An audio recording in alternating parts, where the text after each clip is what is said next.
And I think the real answer is Jeffrey Epstein was working on behalf of intel services, probably not American.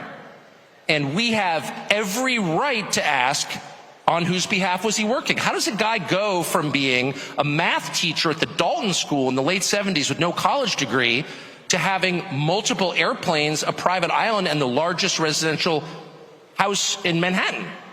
Where did all the money come from? And no one has ever gotten to the bottom of that because no one has ever tried.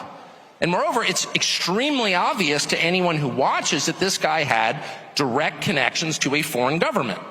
Now, no one's allowed to say that that foreign government is Israel because we have been somehow cowed into thinking that that's naughty.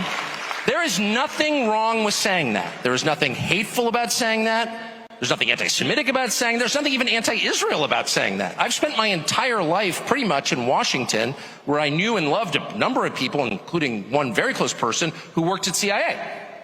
That has never prohibited me from saying, I think the CIA has done some horrible things, murdered a bunch of people, participated in the murder of a sitting U.S. president.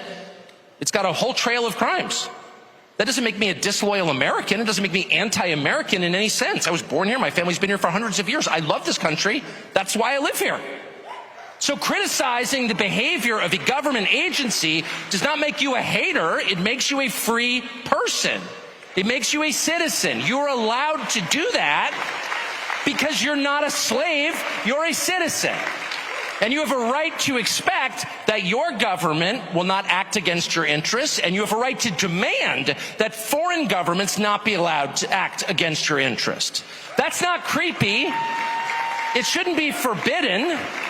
And yet all of us have trained ourselves to believe that you can't say that somehow, that that's like too naughty and forbidden. And the effect of making that off limits has been to create a lot of resentment, and I'll say it, hate online.